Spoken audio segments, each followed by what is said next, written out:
Dear students, welcome to the sixth session on the chapter valuation of shares. In this session, I am going to explain you two questions wherein we have to calculate fair value of the share.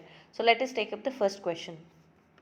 The following particulars are available in relation to a company. Capital is 450, 6% preference shares of rupees 100 each fully paid and 4,500 equity shares of rupees 10 each fully paid. So coming to the preference share capital, there are 450 shares into 100. So preference share capital is 45,000. Similarly, 4,500 equity shares of rupees 10 each. Again, the equity share capital is also 45,000. External liabilities 7,500, reserves and surplus 3,500. The average normal profit after tax earned by the company every year is 8,505. The normal rate of return on the same type of company is 8%. Calculate the fair value of share assuming that out of total asset worth rupees 350 are fictitious. So this is the question given. Here the requirement is to calculate the fair value. Okay, we have to calculate the fair value here. As we have already discussed in the previous session, the fair value, the formula is fair value is equal to intrinsic value plus market value divided by 2. So unless we know what is the intrinsic value and market value, we cannot calculate what is the fair value. So here in the first step we have to calculate what is the intrinsic value, and then in the second step we are going to calculate what is the market value, and then we are going to take the simple average to calculate the fair value. Okay, let's see. Now coming to the intrinsic value, what is the formula we use in case of intrinsic value? Net asset available for equity shareholders divided by number of equity shares. So when we calculate in the format net asset available for equity shareholders, we are going to first write what are the various assets available at their present values. Okay, but if you see this question, they have given all the items which appear on the liability side of the balance sheet. They have not given us even single item which has appeared in the balance sheet apart from this fictitious assets. So there is no mention about the fixed assets or current assets or investment, nothing like that is given in the question. So when you find this kind of question and wherein you have to calculate intrinsic value, you have to assume that whenever you prepare the balance sheet, total of the liability side is equal to total of the asset side. So let's assume that this is the balance sheet. They have given all the information which are written on the liability side. First they have given what is the preference share capital, 450 preference shares of rupees 100 each, 45,000. Then they have given equity share capital, 4,500 equity shares of rupees 10 each, again 45,000. Then they have given what is the external liability, 7,500. Reserves and surplus is given. This is not an item which is written in the liability side. This is the information given to calculate the market value. What is the profit every year they get. Okay, so this is not written on the liability side. So these are only the items which appear on the liability side of the balance sheet. First one is preference share capital, then equity share capital, external liabilities and reserves and surplus. So let us suppose that you have got here the total of these four items as 1 lakh rupees. Okay, when you write 1 lakh as the total for liability side, which means that even the asset side total will be 1 lakh rupees itself, because the balance sheet must tally. Whatever the total of the liability side, same is going to be the total of asset side. So now let us understand that the total value of the total book value of the assets are 1 lakh rupees, and one extra information given that out of the total assets worth rupee 350 are fictitious. Okay, so here what we write here, fictitious assets. So 350 rupees are relating to fictitious assets, and the remaining amount is fixed assets, current assets and investments. Okay, on this basis we are now going to calculate what is the intrinsic value. So let's see, you have to write one note here. The information about assets are not specifically given in the question, hence the total liability side of the balance sheet, which is equal to the total of asset side, should be considered as the total book value of assets in the balance sheet. The total of the liability side is preference share capital, equity share capital, then external liabilities and reserves and surplus. Now the total of liability side has come to 1,01,000 rupees. So total of asset side is equal to total of liability side, which is equal to 1,01,000. So now the total book value of all assets including fictitious assets is 1,01,000. But for the purpose of valuation of shares, we are not including fictitious asset because they are not realizable asset. So what we have to do, in order to write in the format, from 1,01,000 rupees, we need to deduct that 350 rupees which are fictitious assets. Okay, what is the balance we get here? 1,0650. So this is the book value of all realizable assets stated in the balance sheet. Then let's see how to calculate the net asset available for equity shareholders. First calculation is calculation of intrinsic value of a share. So here in the format we are going to write present value. So here the present values are, book value itself is not given, we are calculated that on the basis of some assumption which says the total of the liability side is equal to total of the asset side. So there is no question of again having any present value. So we are assuming that the book value itself is the present value. So present value of total realizable assets 1,0650. This is excluding fictitious assets. Then from this, as usual, we are going to deduct the external liabilities. We have external liabilities to the extent of 7,500.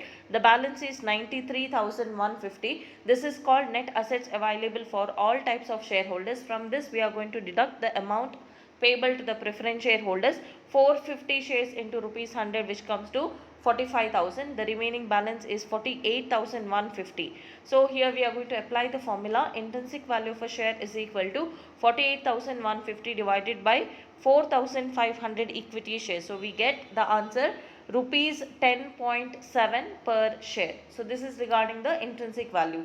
Then in the second step, we are going to calculate what is the market value. Market value, what is the formula we use? Expected rate of dividend divided by normal rate of dividend or normal rate of return into paid up value of each equity share. So here in the first step, we are going to calculate what is the surplus profit available for dividend to equity shareholders. In this question, it is given that the average normal profit after tax they have given. After tax profit is given. Again, no question of deducting the taxation. Okay. So we are going to first write what is the profit, average annual profit after taxation, that is 8,505.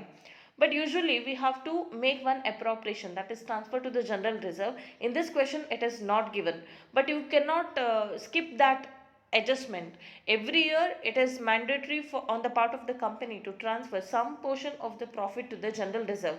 So here what you have to do, you have to assume any percentage between 10 to 20%. So when you look at the textbook, they have assumed minimum which is 10%. So let us assume the same 10%. So let's assume here that the company has transferred 10% of the profit to the general reserve. So we are going to first write what is the average normal profit after tax, 8,505 less transfer to general reserve. Assume it to be 10%. So it comes to 851. So we are having the balance of 7,654, which is called surplus profit available for dividend to all types of shareholders.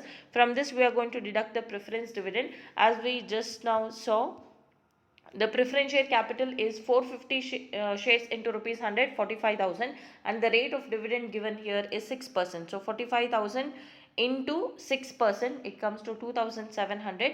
The remaining balance is 4,954, which is called surplus profit available for dividend to equity shareholders. In the next step, we are going to calculate what is the expected rate of dividend. So the formula is surplus profit available for dividend to equity shareholders divided by total paid up equity share capital into 100. So 4,954 divided by total paid up equity share capital, 4,500 shares into rupees 10, 45,000 into 100, we get 11% as the expected rate of dividend. Then the market value of the share is equal to expected rate divided by normal rate into paid up value of each equity share. Expected rate just now we calculated, it is 11%. What is the normal rate given in the question? It is 9. And the paid up value of each equity share, here it is given that it is fully paid. Face value and the paid up value per share is one and the same. Okay. So 11 divided by 9 into 10, we get the answer market value as 12.2 per share. Then the last step, we are going to calculate the fair value. Fair value is equal to intrinsic value plus market value divided by 2. Intrinsic value we got 10.7 plus market value 12.2 divided by 2. We get rupees 11.45 per share. So this is the answer for the first question. Now let us take up the second question. Following is the balance sheet of Sheela Limited as on 31st 12 2007. On the asset side, we find building, machinery, patent, stock, data, cash and preliminary expenses. On the liability side, we have share capital, 10,000 shares of rupees 10 each. So there is only shares, means it is always equity share capital. There is no preference share capital. Okay, the equity share capital is 1 lakh. General reserve 30,000. Workmen's compensation fund is 20,000. Then profit and loss account 35,000. Creditors 45,000. The machinery is worth rupees 60,000. The present value of building is rupees 1 lakh. Rupees 2,500 of data is taken as bad. Profits of the company were 2005 34,625, 2006 24,875, 2007 33,000. The balance sheet is given on 31st 12 2007, so the current year is 2007. The company transfers 20% of profits to reserve every year. The normal rate of return in similar companies yield 12% on the market value. The sales tax liability of rupees 1,000 is likely to arise. Ignoring taxation, find out the fair value of share. Again, here the requirement is to find out the fair value. First, what we are going to do, we have to calculate what is the intrinsic value, and then what is the market value, and then we are going to take the simple average to calculate what is the fair value. So now coming to the first calculation, that is intrinsic value, we have to write all the assets at their present value. From that we are going to deduct the external liabilities. So whatever the balance we get, that itself is called net asset available for equity shareholders, because in this question the preference share capital is not given. Okay, so now let's consider what are the assets. For coming to the first one, building, they have given the present value 1 lakh, so consider the present value. Machinery also they have given present value 60,000, you have to take.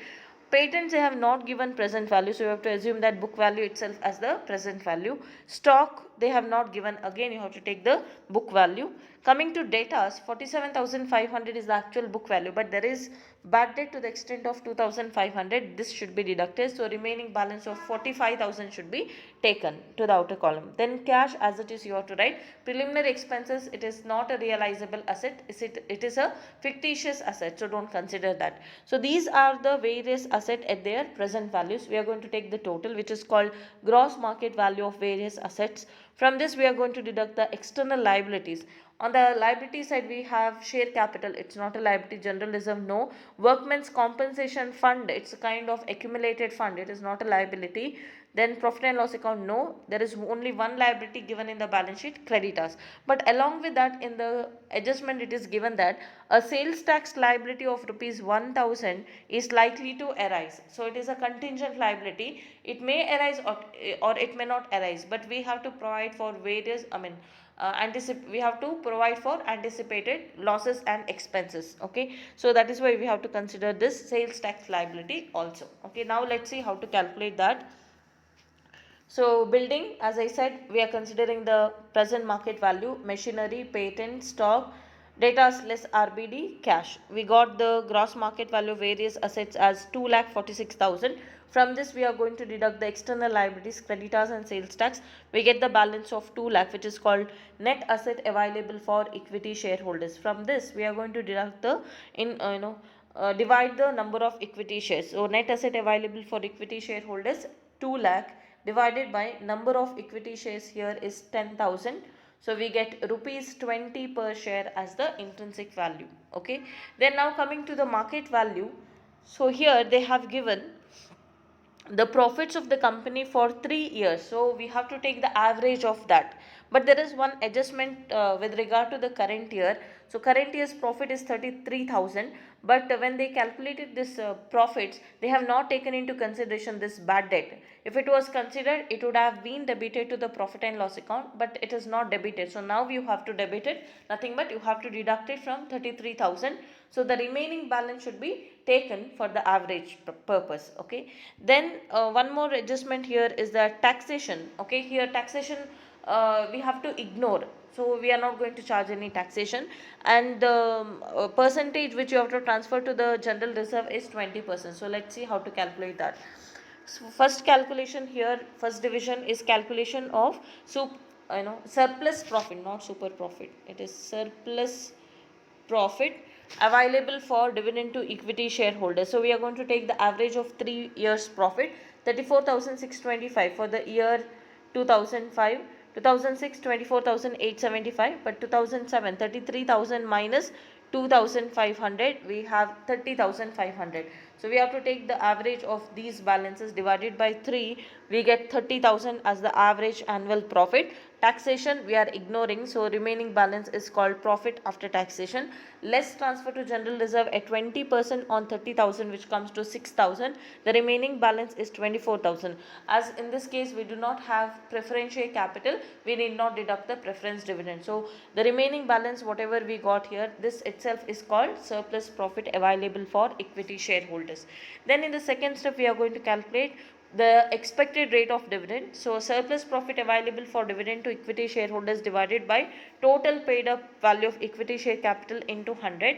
So 24,000 divided by total paid up capital is, let's see, 10,000 shares of rupees 100 each. What is the capital? 1 lakh rupees. Okay, into 100 we get the expected rate of dividend as 24%.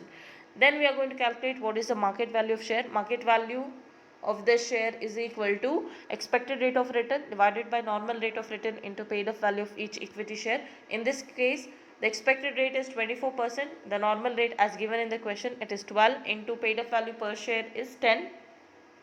So we get the market value as 20. Then coming to the calculation of fair value of the share. So fair value of the share is equal to intrinsic value plus market value divided by 2. So in this case only we have got intrinsic value as 20 and also market value as 20, and obviously now the fair value will also be 20 because we are going to take the simple average. 20 plus 20 divided by 2, we get the fair value as 20 per share. But this is not going to happen in all the questions because the calculation of intrinsic value is on the basis of asset, the market value is on the basis of profit, and the fair value is we are going to take the average. Only in this question we have got 20 for all the three components. Okay, so this is the question, this is the solution for the second question. So that's it for this session. I'll take a few more questions in the upcoming videos where we are going to take calculate the fair value of the share. So thank you for watching.